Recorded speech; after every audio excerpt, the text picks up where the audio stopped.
Hey friends, welcome to my series about making math fun, increasing our math facts and our math fluency, working on practicing arithmetic in a fun and engaging way. When kids are learning through play, when they're laughing, when they're having fun, it can increase their retention up to 90%. And bonus as a parent, we don't have to fight with them. My children actually ask to play these games. They love to play these games and they hate practicing math.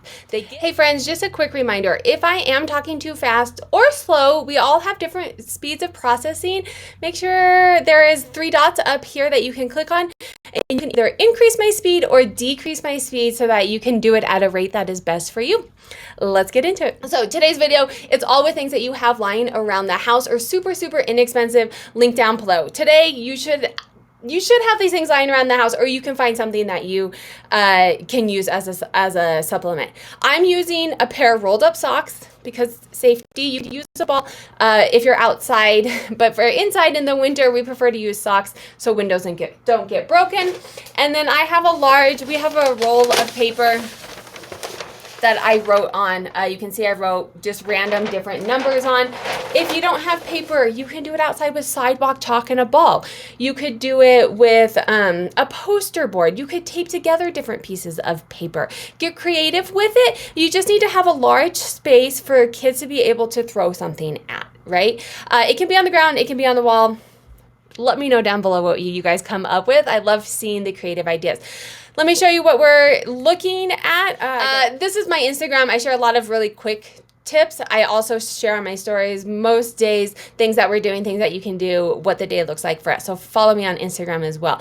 But learning increases 90% when with movement. So let's work on some movement. I taped up that big piece of paper. This was during the winter. I taped it on the wall.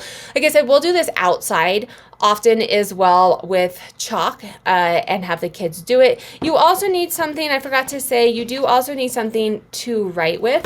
Depending on where you're at, if you're trying to work on like math fluency and math facts, you could just have them do it in their head and, try and do fast math facts. He takes the ball and he throws it at the wall. Super fun, right? Especially if you have a kid like mine who likes to throw things, right? If we're having one of those days where everything is being thrown, let's turn it into math.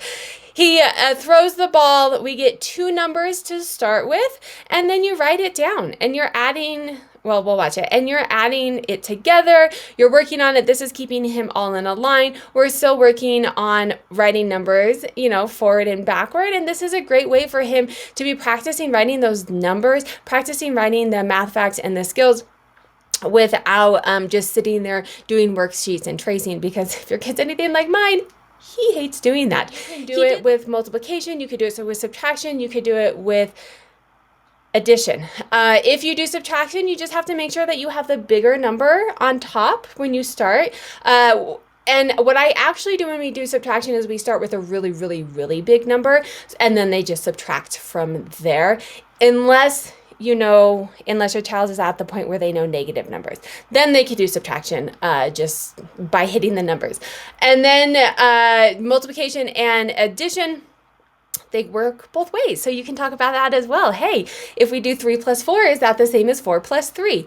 This isn't as good of a visual representation as some of my other videos. I'll link here. We use dice. We use dominoes where they can actually count the numbers. So if they need a little bit more support in, hey, what is 3 plus 4? You can use dominoes. You can use dice. Like I said, I'll link my playlist here, and they can actually count it out. But this is super fun. Let me know down below if you guys do it and how you did it. Make sure to subscribe to learn more ways to engage your kids in math. I'm going to be doing a series as well on how to use math in real life, right? We teach this all segregated out, but how can we incorporate this into real life, get the kids engaged and learning in a truly authentic way?